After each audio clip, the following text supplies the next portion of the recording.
Hello, hello, hello. This is DiEM25, a radical political movement for Europe. I'm Mehran Khalili, and today we have a special DiEM-TV episode on the current conflict in Ukraine that dramatically escalated last week.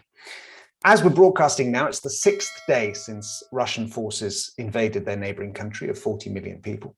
The UN is reporting today that 136 civilians have been killed, including 13 children and 400 injured, although in reality it's probably many more. The Russian government has announced that they will launch missile strikes in the Ukrainian capital city of Kiev. The West has responded with sanctions last weekend against Russia, airspace restrictions, military aid, as well as a dramatic increase in defense spending from Germany. But this conflict has deep roots, and it certainly didn't start last week. Furthermore, it has potentially catastrophic implications for Europe and the world, triggering, or it has the potential at least to trigger waves of crises in energy, economics, and humanitarian crises, of course, with refugees. And similarly, the debate around the Ukrainian war has become incredibly polarized. The war propaganda machine is spinning at hyper speed, and everyone's suddenly a Ukraine expert.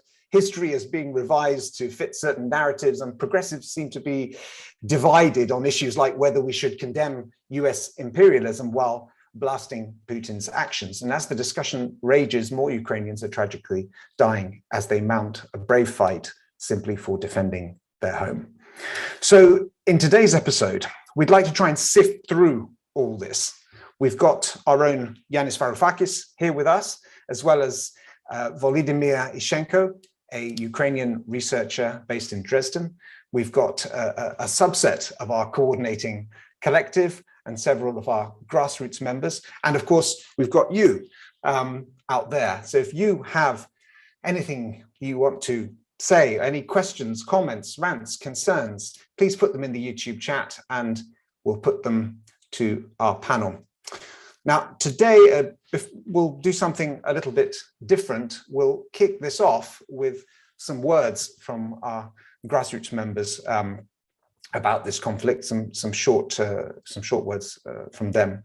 We'll start off with Anna Kolesnichenko, who is Ukrainian and based in Vienna. Anna. Hi, thank you, Mehran. Well, basically, I think you all see the news, and I guess we all realizing that this is a real war. And I know that there are different views, like which were especially present before the war, that there is some play of great powers, and so let them play. But it all ended up in a real war, and people are dying. And I would say for Ukrainians, this is not abstract. There is no, like, not great powers war, but this is like Russians killing Ukrainians. And so I would like everybody to think about this, in real terms, not very abstract. Also, from what I observe, I also have many Russian friends who don't support this. And so they are posting also different things. And one of the posts that struck me yesterday was a citation, like a couple of paragraphs from Erich Maria Remarque about the Second World War coming, and how he was amazed to see like Germans before the war being mesmerized by Hitler, how they were reading and discussing, and how they were thinking that the whole world is somehow uniting against them, and all sorts of rhetoric like this. And this is exactly what we see in Russia. So parallels with Hitler is 100%. So it's like not some kind of geopolitical play. It's a war of good versus evil. And this is how it's seen from Ukraine. And also I feel some compassion for Russians in a way, because their country was turned into concentration camp, and they don't know about this. And now they realize it, because when they go to protest, they're put in jail. And I think during this war, at the price of this very high price of lives, it will be not only Ukraine, but also Russia liberated. But let's hope that the price doesn't get much higher. And in terms of European position and support, there are many ways that many things that can be done now. But I think as DiEM, as progressive movement, we can lobby and pressurize for halt of Germany and other European countries buying Russian gas, because right now this money is used to finance the war. So in this way, Europeans are financing this war. And so this is a priority number one that should be done. Also, I would say this goes very much in line with the DiEM agenda for greening, for Green New Deal, and reducing the use of gas and oil. So I would say this is a perfect opportunity to advance this agenda. Thank you. Thank you, Anna. Let's get a view from Moscow now. Elizaveta Sharagina, DiEM member from Moscow. Thank you. I'm very glad that I can take part in this event. And Anna told about some letters which were made in Russia. I also want to tell about one letter which was made by several activists who represent left-oriented and democratic-oriented activists.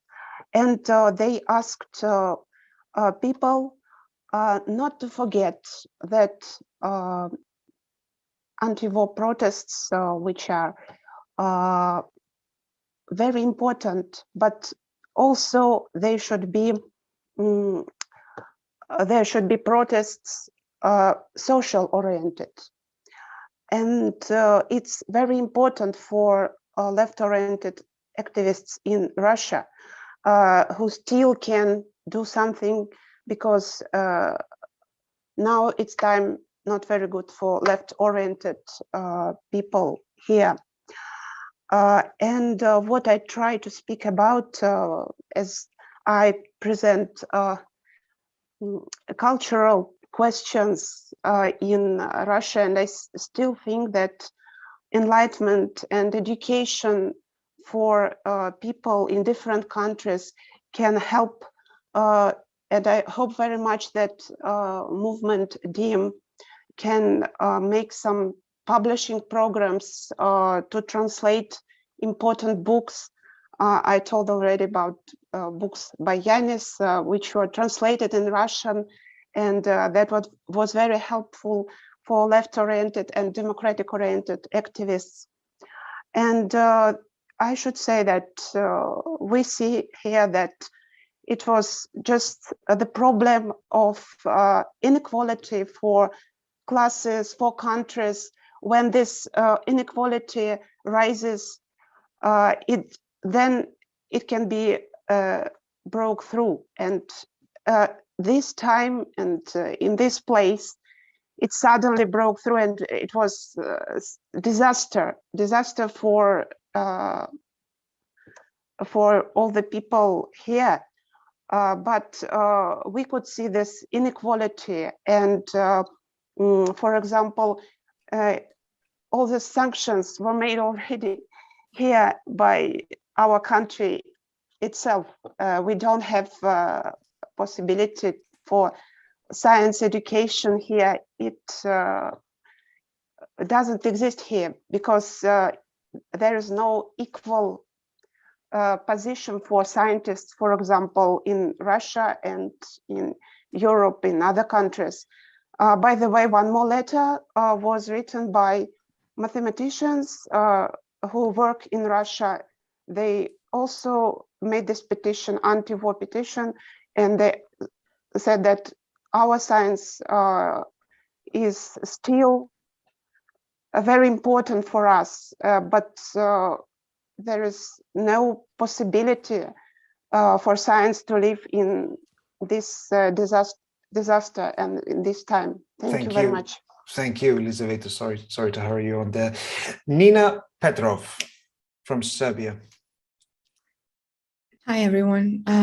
So first of all, I think we can all agree here that we're strongly against any military action taken at the current time from any side. And I would like to emphasize that this is not the way to resolve any conflict. And this is what we're here to talk about today. But most of all, I would like to discuss what is the power of civil society in times like this. What can we do in our own countries, and how can we overturn this situation? So my heart does go to the people of Ukraine, the innocent people that are standing in someone's way. But also my support goes to all the Russian citizens that are fighting. They're trying to fight this regime that is implementing terror. And I think that we should support each and every activist in Russia at this moment. I will keep this short. Having that said, we have launched a campaign calling for action from civil society worldwide. And you can find it on our DiEM25 website. It is called No More Wars. Thank you. Thank you, Nina. And now let's move over to Yanis. Thank you all three of you, for your important contributions. And let's move to Yanis, and then we'll hear from Volodymyr Ishchenko. Yanis. Good evening, everyone.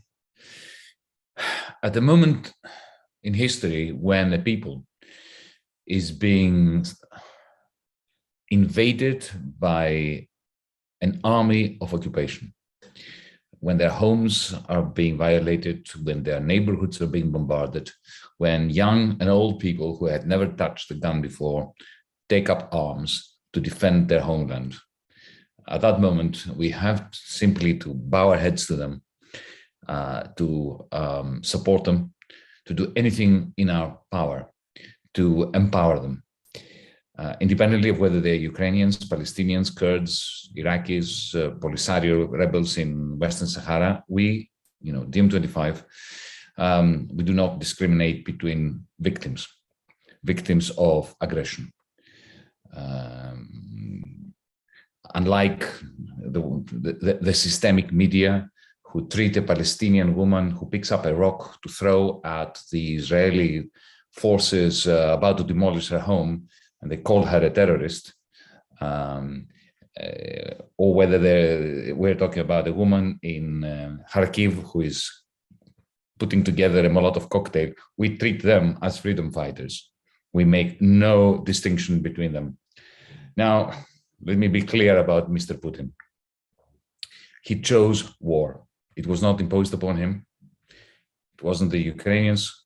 It wasn't Washington. It wasn't NATO. It wasn't some divinity.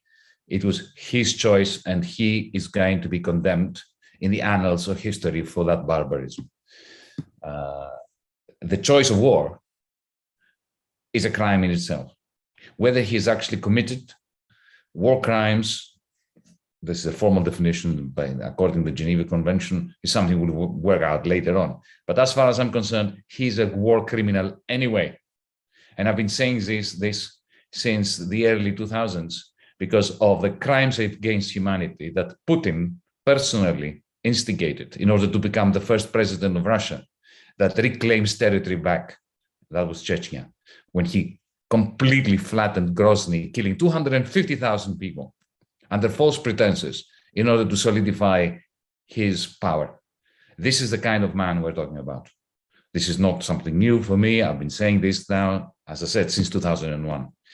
I shudder to think what he's going to do to Kiev if the resistance continues. I want the resistance to continue. I want the resistance to win. But I shudder to think that he may try out in Kiev what he's done in Grozny. I shudder to think what he's doing as we speak to our Russian comrades in prisons across Russia for having demonstrated against his evil regime. I remember a few years ago, I was on stage in Edinburgh, in Glasgow, in Scotland, with Maria Aliokina from Pussy Riot, listening to the horror details of the torture that she suffered in Siberian prisons. Let me now come to what I think my contribution can be here. What is the solution at this moment? The Ukrainians have been led up the garden path by NATO, by Washington for years. They've been promised things that were never going to be delivered. As far as I'm concerned, and this is something I've been advocating over the last few days, I just floated up here because I don't want to take too much of your time. For me, there are two potential outcomes for the next few years. One is in the pursuit of an impossible and unsustainable aim of a Ukraine that becomes maybe a NATO member, to have a protracted occupation and tens of thousands of deaths in the Ukraine as we speak. The only alternative, which I think is fathomable and one that is potentially a good outcome for Ukrainians, is a Finland-like neutrality agreement to be brokered between Washington and Moscow. The European Union doesn't exist. It has become absolutely obsolete and irrelevant. It is simply running behind. It has become the tail of the United States. And I'm putting this forward, the Finlandization of the Ukraine, knowing full well what Finlandization was. It was a fantastic opportunity for Finland to avoid being gobbled up by Russia after a war, and the resistance by the people of Finland, like the resistance now by Ukrainians. It was a process that led to 80 years of peace, prosperity, democracy, and freedom and independence by Finland. If we care about Ukrainians, and we do not care about the interests of NATO, of our own little ideologies here and there, I think we should be pressing our friends in the Ukraine to bargain, to fight, to resist, because the only way of convincing Putin that a Finland-like solution is palatable to him is if the resistance in Ukraine succeeds in exacting a large cost upon the Russian army. The sanctions do the same thing at the economic sphere. Then and only then, an agreement between Moscow and Washington could be sold by Putin to his own regime, to his own people, as a kind of victory for him. But at the same time, it will be the optimal outcome for Ukraine. And if we want, as a European Union, this is what I propose, if we want to support this independent but neutral Ukraine, we can do that. We can invest massively, especially in the green transition and so on, education, health, infrastructure. As Europeans, we don't even need to have formally the Ukrainians inducted in the European Union, if that is the way to get the occupying armies out of the Ukraine. The very simple choice we now have is between a solution that stands a chance of ending the carnage, preventing a long-term occupation, and granting Ukrainians the right to live in democracy and with freedom and without being under the thumb of the Russian bear, or pursuing the kind of line that NATO and the Washington establishment has been pushing Ukrainian governments towards since 2014, a dead end that is leading to today's absolutely outrageous circumstances. I'm looking forward to the debate. Thank you, Yanis. Volodymyr Ishenko. Thank you so much for inviting me here. So I'll try to use these 5 minutes as useful as possible. So when this whole escalation started a few months ago, I made a number of interviews. I wrote several op-eds. I've been explaining to the Western media about the complexity of relations between Ukrainians and Russians since the Russian Empire in the Soviet Union. I've been explaining about the Euromaidan revolution, which I closely study, about all the problems of the post-Maidan regime in Ukraine, with the nationalist radicalization, with the far right, and so on and so forth. But now we should very clearly understand that the person who pushed the button and started the war is called Vladimir Putin. He is the primary responsible for the war, and he must be stopped. I've been very critical to post-Maidan regime in Ukraine. I've been a target of a couple of hate campaigns. I've received threats from the people who actually killed other people. But I also remember that how 19 years ago I joined march in Kiev against the invasion of Iraq by the United States, and this was a part of the Global Day of Action, which is claimed to be the global protest event in the whole history. And all the left understood that Saddam Hussein was a brutal dictator, brutally repressive against the communists, against the Kurds, but foreign occupation was would lead to horrific, horrible consequences, for, not only for Iraq, but for the whole region. And now we need to discuss how to stop Putin. So one of the line of actions by the EU is sanctions. I think I'm not the best person in this circle to discuss what would be the impact of the financial sanctions, and I think Yanis has actually probably has much more to say about this. But I would only remind you that discussion of the SWIFT cuts, banning Russian banks, not allowing them to use trade in dollar and euro, they've been all since 2014. And I think the Russians were preparing for this. And also, I'll remind you that China is practically openly supporting Russia, and without that probably covert agreement, Putin would probably not risk to start the war. I mean, agreement with China. Another line of the European Union is sending more arms to Ukraine. Sending arms to the people who fight against the aggression is probably not a bad thing, but if it's not supplemented with any attempt to reach a political solution, that would mean that the European Union is creating a kind of like Afghanistan on the territory of Ukraine. That would lead indeed to massive destruction of Ukrainian cities, massive losses of civilian lives. And that's I don't think that this is what Ukraine actually needs. And we also understand that Putin bet almost everything on this invasion. If he loses in Ukraine, he loses his power, and that means that he would use whatever means possible not to lose. He already threatened the world with the nuclear weapons.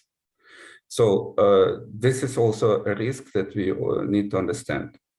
One of the possible political compromises that is starting to discuss now in Ukrainian media, in Russian media, in some Western analysis, that it's connected to today's vote in the Euro Parliament for recommending to accept Ukraine to the European Union. And this can be indeed a part of a deal, a part of a quick peace solution for Ukraine that could prevent massive destruction, assaults on Ukrainian cities.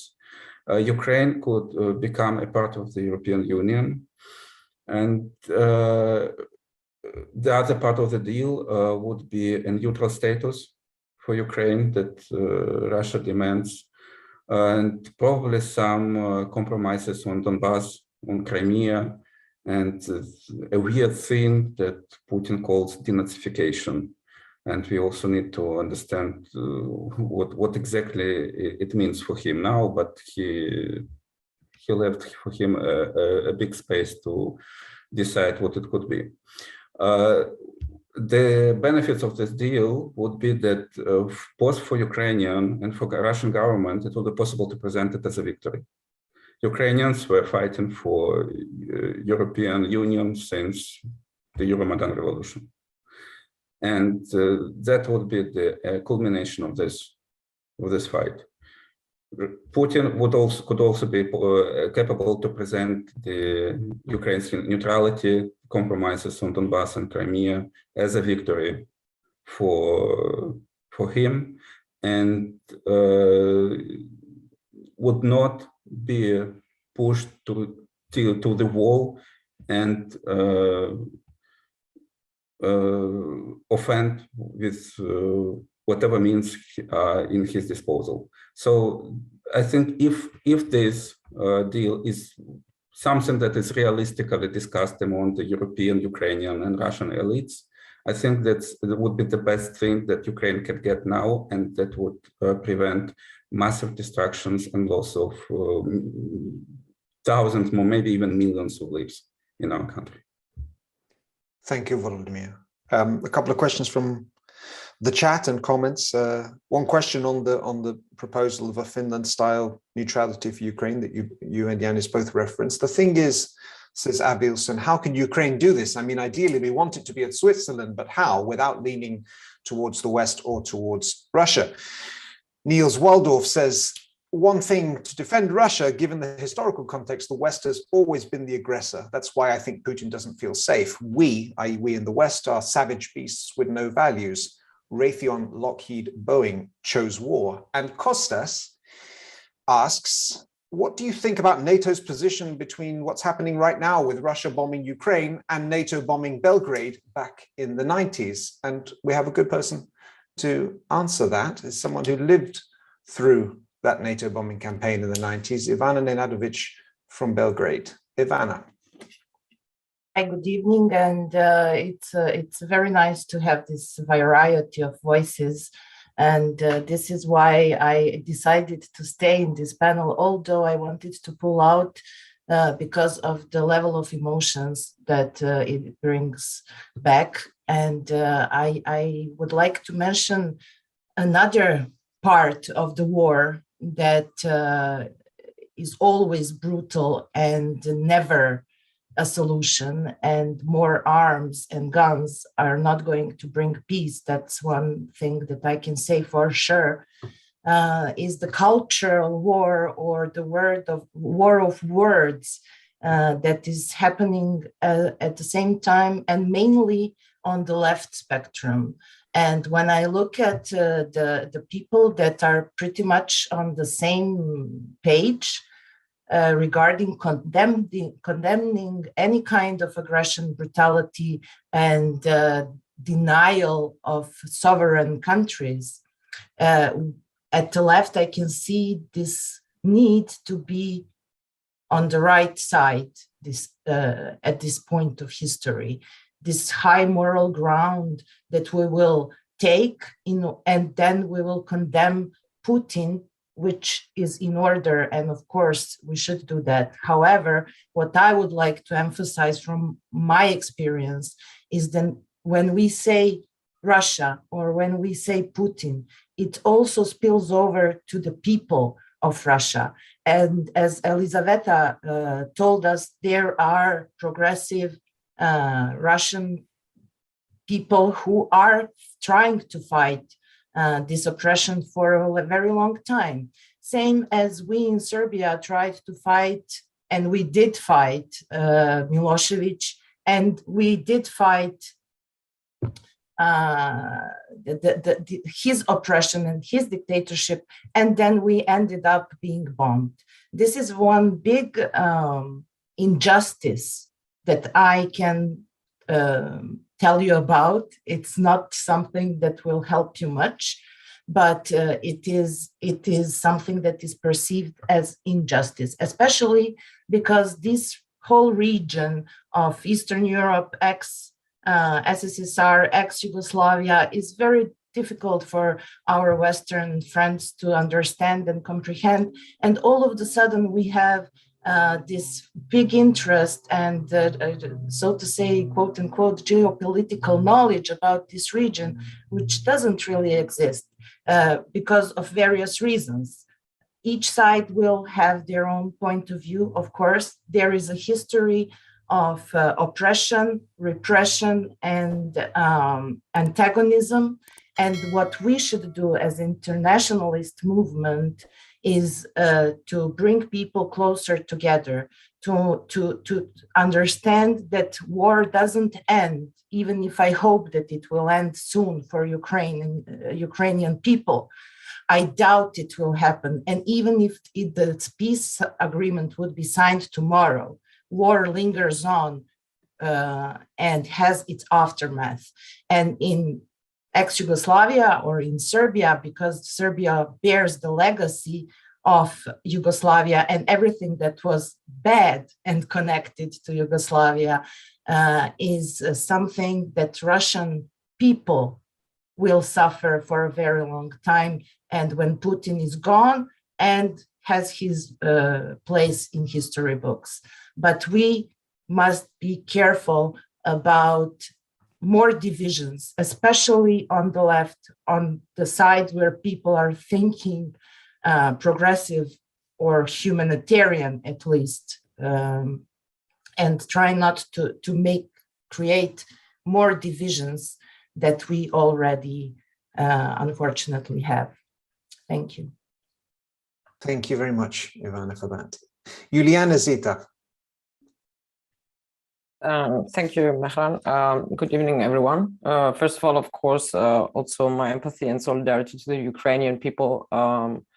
It's just devastating. And I think just after 6 days, I can still not wrap my mind around what's happening here. And especially from the German perspective, developments within the last days are really scary, to be honest. And it's not comparable with being in Kiev right now and Ukraine. But, you know, if you look into the future and you see the narrative that the European Union is building up for itself being great and, you know, spending more money on military is just mind-blowing to me. And even more so because now you can read headlines like, it's so great that Germany is taking the lead. And I couldn't have ever imagined that the world would be cheering Germany for spending enormous amounts of money on military. And this is quite confusing for people of my generation, for sure.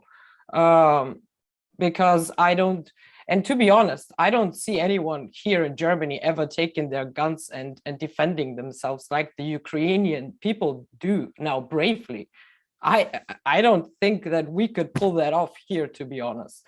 This is an illusion that people have in Germany now, where I live, that we can defend ourselves against people like Putin who sit on a button with nuclear weapons. And I think it's the wrong direction, extremely the wrong direction. And I agree with Ivana. If you prepare for war, war will probably come. And this is kind of, this narrative of a strong Europe is just hot air for me, because before the invasion began, you could see that Yanis is completely right, that the EU was completely irrelevant in negotiating. I mean, it's not news that Putin is evil for me. I was protesting something that he did. I don't even remember what it was 15 years ago with friends of mine who are Russians. You know, this is not the news to me. But the news to me is that for example, now we cheer up a politician like Scholz for building up military, a politician that was one of the most corrupt on the ballot last year. He is involved in the ex-com file scandal. He beat up plenty of us leftist people at the G20, assembly in Hamburg that happened.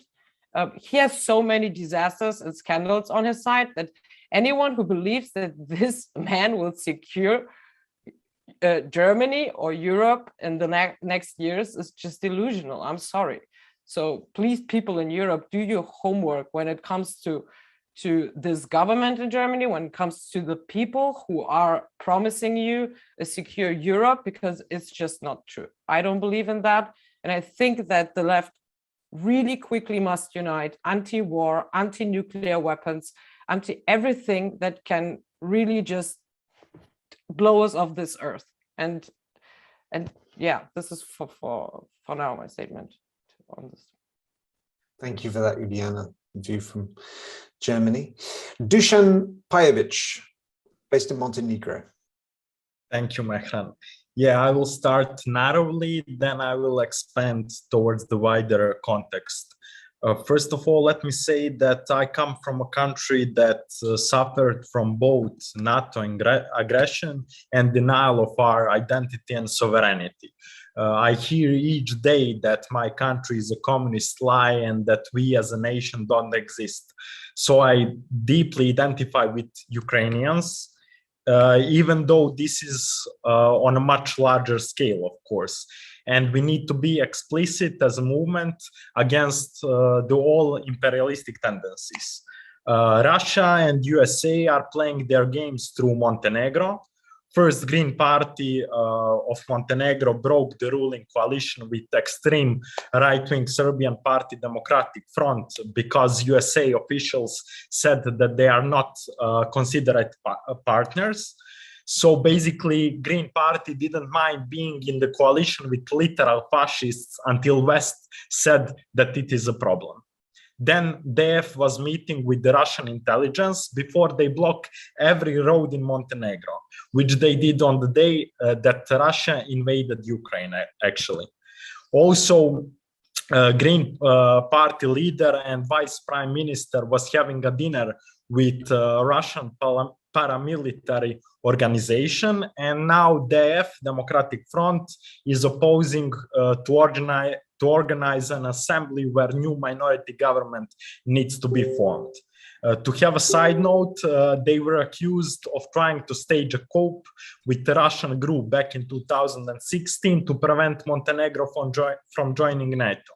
Now they are organizing pro-invasion protests, and I just want to say that I'm deeply ashamed of those people that are at these protests now, as we speak.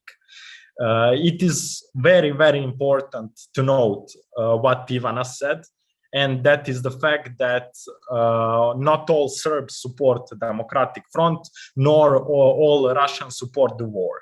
So I stand with peace, and I stand with Ukraine and all the progressives around Europe. And I think those phrases are actually synonyms. Wars and imperialistic tendencies only benefit 1% of people, and they are definitely not a majority. And this is a war of Putin and Russian oligarchs, and it's disgusting. On the other hand, no, NATO is not a solution. Neither is neocolonial view towards Slavs, and we need a different alternative as soon as possible in order to stop Ukrainians from suffering. This may sound a bit utopic, but in a difficult times like these, allow me to dream at least. I call, and I think we need the demilitarization of the world and direction of those funds to be redirected towards the green transition. If you mind that your country is dependent on the Russian gas, then you should also mind that it is dependent to any gas, basically. Gas and oil companies are lobbying already to build more infrastructure in the European Union, and we need renewables and not these things they try to pass as green. While the world is looking at the direction of war, they have this sneaky taxonomy which labels nuclear and gas as sustainable. And DiEM25 is going to stand up to that. We won't let backdoor slip on this. Nuclear energy is a starting point for nuclear weapons that is dangerous and expensive, and gas is destructive fossil fuel. Don't let them paint it green. We've seen that 100 billions from Germany has went to military budget, And that is a pure example that we have the means to do this transition now, not to fund military, which pollutes the earth further. The US military, for example, produces more CO2 than many states, including Sweden, Norway, and Hungary.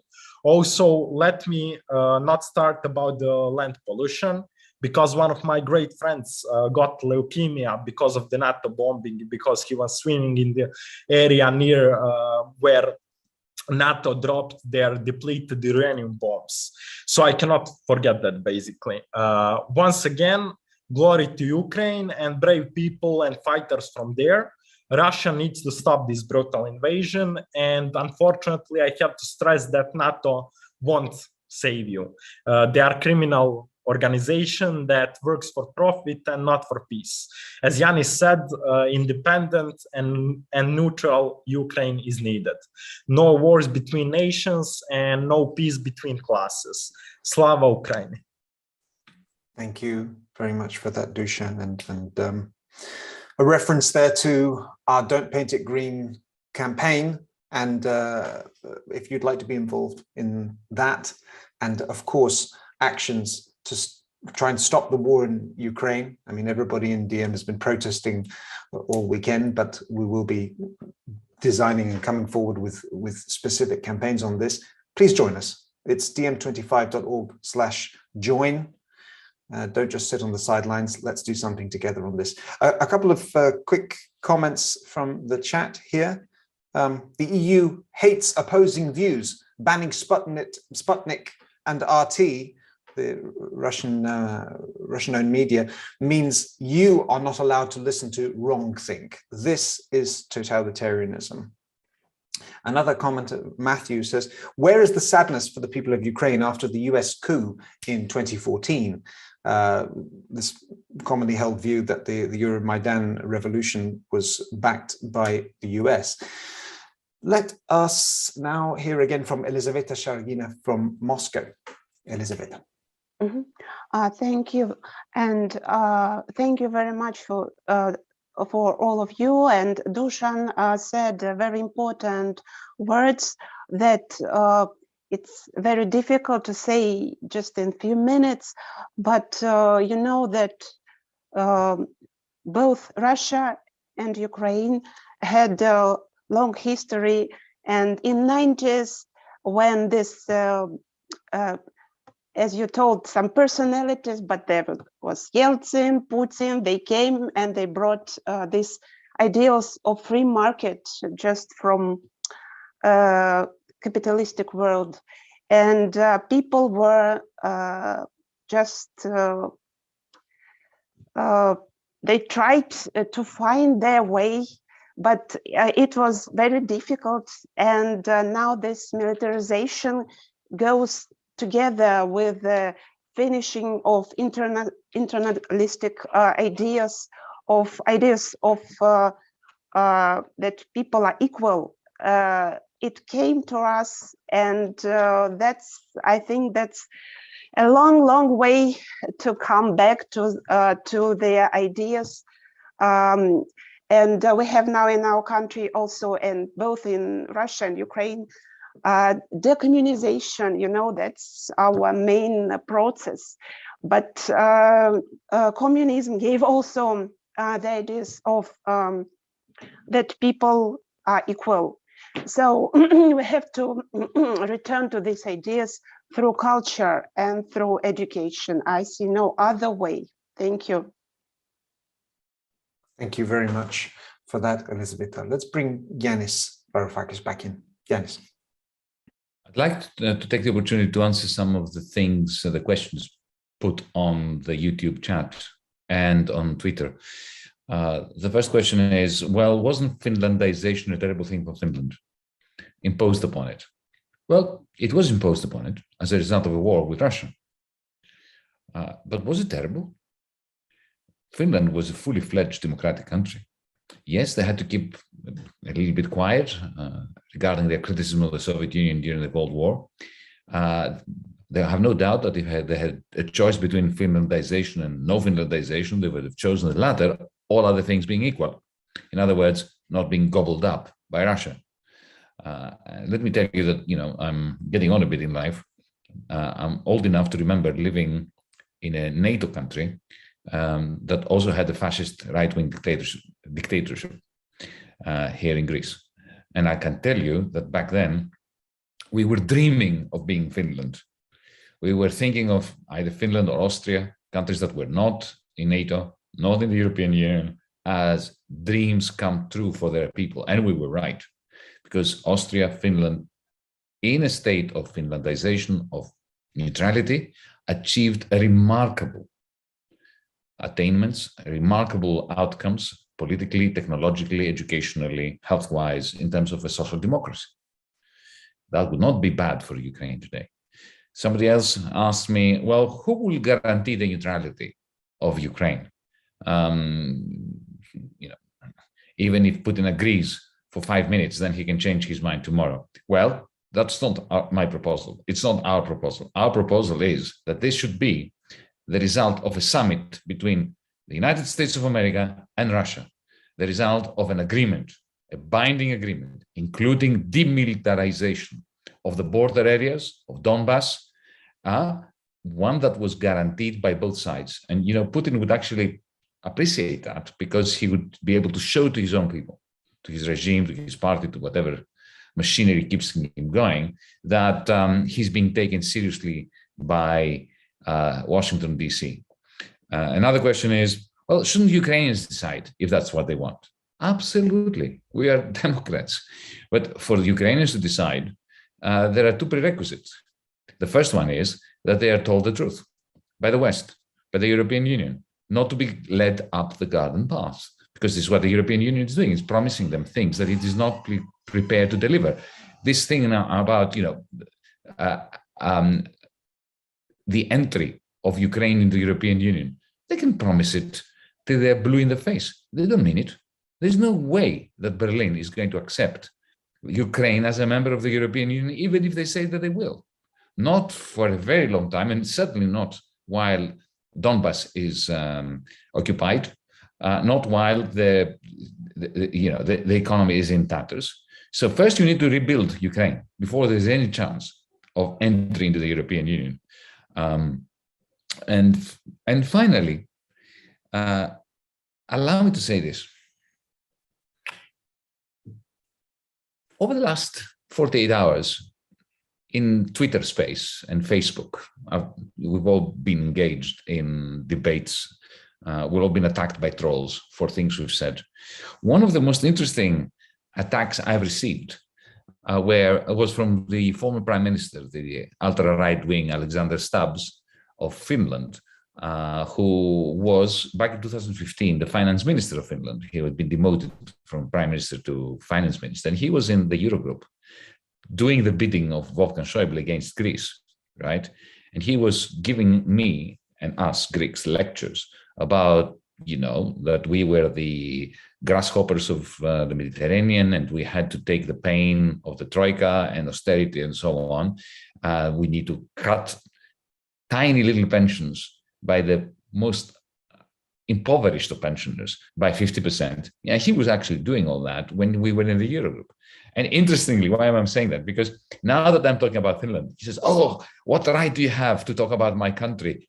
Our history is for us to judge, not for you. Interesting, isn't it? Huh? These people think that they have the right to steamroll like a tank going over your country. But the moment you start having opinions about theirs, suddenly you are Greek-splaining or West-splaining. Now, comrades, this is why we have DiEM25. We do not believe in national boundaries when it comes to debates.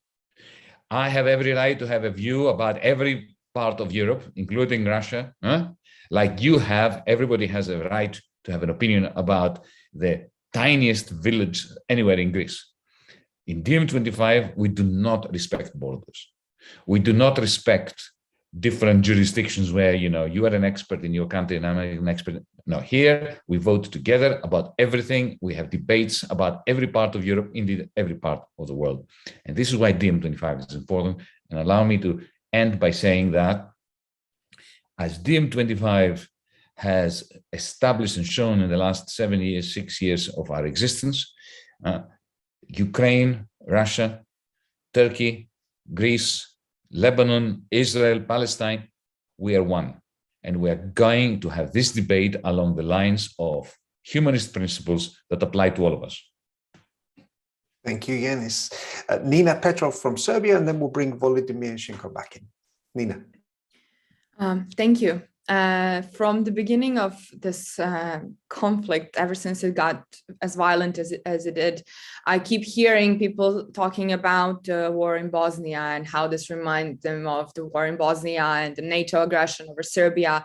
But this is not the only resemblance that I feel as a citizen of Serbia with the situation nowadays. I also feel compassionate with the people in Russia and Belarus. And why is this? Because the regimes that they have is so similar to ours. We had a referendum in Belarus on Sunday.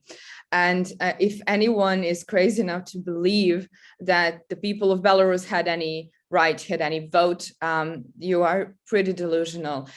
In Serbia, we don't really have any rights to vote. And every election, every referendum is already being decided for us.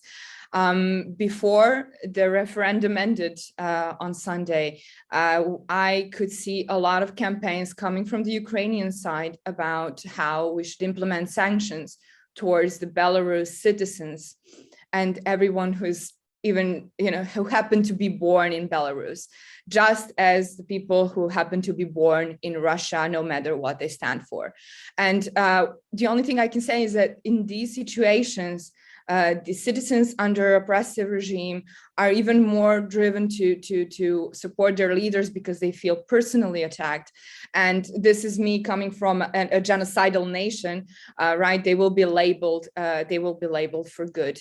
And I'm convinced that there is no decent human being across these countries that is supportive of what's going on at the moment. And I really think that, as Dusan said, this is oligarchy playing games, and Ukraine is their playground, and we are all their pawns in this game. And this is why we, all of us, have to stand up and take power back into our own hands, say what we really want, and make them listen. Thank you. Thank you very much for that, Nina. A couple of quick comments from the chat. NATO should have been dismantled along with the Warsaw Pact. In World War II, says Vorsichtig, 123, Belgium, Denmark, and the Netherlands declared their neutrality before the Nazis invaded them, and it doesn't do anything. The Nazis invaded them anyway. And CH says, I do think the West is held to a higher standard by the left than the regimes in China and Russia. That's how it feels as an Englander. Volodymyr. Yeah, thank you.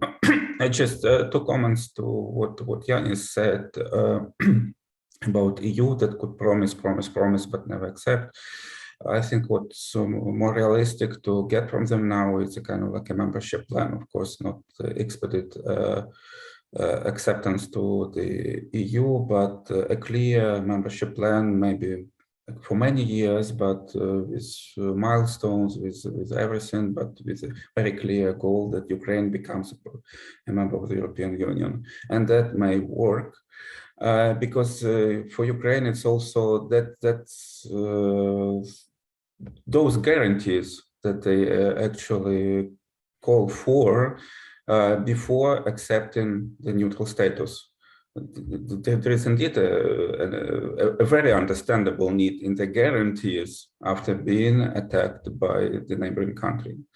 And being a part of the European Union, and the European Union, which is starting to spend so much money on the weapons, is a guarantee.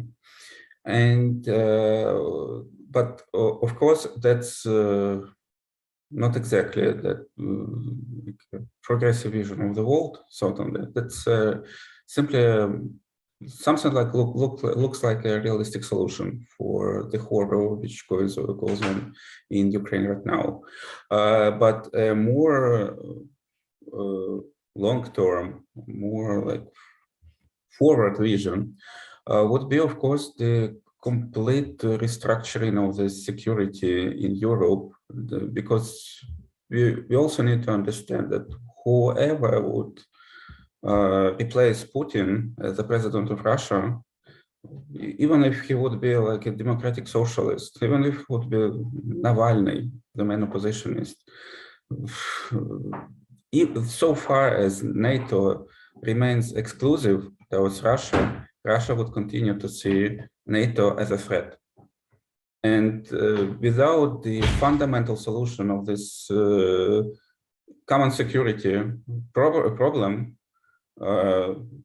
as common structure for the European countries, for Ukraine, for Russia, that problem won't go away. And of course, it's just completely impossible even to imagine that Ukraine and Russia would ever be in any common structure after this invasion. But we also need to recall that Germany, France, and Poland are now in the European Union together, even after the incomprehensible horrors of the Second World War that Germany put on Europe. But after the regime change and some years, it has become possible. And so we need also to have this perspective on our agenda and in our vision. Thank you, Volodymyr. Juliana Zita, Germany. Yes, thank you. I just wanted quickly to add that, building on what Yannis said about that we must think without borders. And I think the point is that money, for example, and the most powerful, they don't think within borders. And this is where they are ahead of most of us progressives, is that we act like there's just one single interest from one single country, being like Putin in Russia. But of course, I think that if you heard the oligarchs who are with him, you can change much more than talking in military strategic senses. And I think for us on this planet, so to say, to at some point have no wars anymore, we must, Dusan, you said that it is kind of utopian, but I don't see any way out. We have to kind of make a quit to history. We have to stop looking back, because we will never get each other's perception 100%. I can never know exactly how it is to live in Poland, or to live in even North Macedonia, where I come from. I live in Germany. I don't even have a full clue how the country I'm coming from is functioning. So it cannot be that we all have to understand each other first to have peace. That will never happen.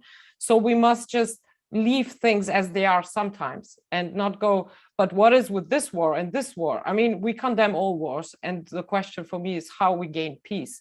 And I want to quote something that the Dalai Lama wrote a few days ago. He said, 20th century was a century of bloodshed. The 21st century must be a century of dialogue. And I agree with that strongly. And I think this is something that we have to change in our human perception of how we solve conflicts, and not go back to the old playbooks and try to resolve every conflict with the same historical approach, which leads to the same outcome. So yeah, I think for the future, it's just, we have to go freedom for the many and jail for the few, and then we can talk about real freedom and peace. Thank you, Juliana. Amir Kiai, our policy coordinator. Hi, good evening, and thanks, Mehran. It's important and very critical to point out that and as Dusan has mentioned, Ivana, Nina, etc., and everybody else, that here we have the power of the people has been mostly taken away from us, and there's very little. But at the same time, it's about taking the power back. And part of that is actually getting ourselves as the people, as the public, and also civil society to proactively organize towards peace. And that's very critical, because the annual military spending of $2 trillion a year is only set to increase given the moves by Germany. And of course, France will follow suit, and so will the other countries as well, because they all have to start matching each other of the inherent fear of the neighbor attacking. So we know that this spending will also rapidly increase, even though we know that even if we disagree about sustainable development goals, it will only cost $3 trillion a year to implement all the SDG goals that's out there. So it really is about political priority, about diverting the spending that we have now away from militarization and into the areas that we want, whether it's shifting into free public transport, free and universal healthcare, localization of renewable energy, and so on and so forth. And those are some of the demands we can make from our elected representatives. But more importantly, we know that civil society needs to get really activated about this and organize for peace. And that's why we've launched a call, a petition that people can sign at dm25.org/peace, where we're calling for end to overseas military bases, expulsion of foreign troops from all regions, divestment of public and private funds in the arms industry, striking at arms manufacturing companies, no pasaran to transportation of weapons, making the arms industry and lobbyists and supporters visible to the public, and so on and so forth. NATO, CSTO, CSTP, all these acronyms will not bring security for us. Militarization will never be able to do that. Thank you. Thank you, Amir. Some last comments from the chat here. How many of us hear from Western media what the Azov fascists did in Donbass? Someone else is shouting out to Matt Taibbi's article on how the US fostered the rise of Putin, despite his corruption. Yes, it's a good piece. taibbi.substack.com. And from Eric Sapp, criticize Putin if you like, but if you're North American or a European, NATO is your responsibility, so you need to criticize it. It is your moral duty. Yanis. A very brief comment regarding the Azov Nazis. Look, I come from a country where we had Nazis in parliament, the third largest party. That doesn't make the Greeks Nazis. So yes, there are Ukrainian Nazis. So what? This doesn't take away from the liberation struggle taking place today in Kharkiv, in Kiev, and so on. So let's, every country has its Nazis. Even the best countries have them. So there is no such thing as a homogeneous country. That was just a brief aside. Look, I want to address Volodymyr's point about the European Union and whether it helps for a roadmap towards membership of Ukraine. I don't think it does, Volodymyr. Let me be clear. I'd like to have Ukraine in the EU, right? I'd like to have Turkey in the EU. Today, it would be good for our comrades in Turkey, good for our comrades in Ukraine. But the number one question now is, how do we stop the bombing of Kiev? How do we get the Russian troops out? That's the number one priority, right? So the question is, whether it's whatever we are assessing as a possible help or hinder. Imagine that there is this announcement now by Brussels that yes, a roadmap is out, even provisional membership of the EU by the Ukraine. Is this going to make it easier to strike a deal between Washington, D.C., the American government, and Moscow and Putin, so that the Russian troops cease fire and withdraw from Ukraine? I don't think so. It will have the opposite effect. And in any case, Volodymyr, let me put it this way. The process that for accession to the EU is a very awful process exacted by Brussels. They are going to be putting you through different tests for years until you tick all the boxes. I don't think that this is the right way now. I think that it's the opposite. Ukrainians should be judging the European Union, not the European Union judging the Ukrainians. The way I see it is this. If the European Union wants to help Ukraine at the moment, right? Firstly, the European Union doesn't really exist as a serious geopolitical force. So we cannot, as a European Union, grant you the liberty from the Russian army that you need. The Americans can. So this is why I'm supporting an American-Russian agreement that guarantees your independence, and then the European Union can come in with aid, huge financial investment and technological investment in bringing up and building up Ukraine without any box sticking by the bureaucrats in Brussels that pass judgment on you. No, the European Union wants to help. Okay, it can come in with the money and the infrastructure and the know-how to help rebuild the Ukraine after Moscow and Washington agree on the way towards a kind of compromise between them that will allow your country freedom from conflict.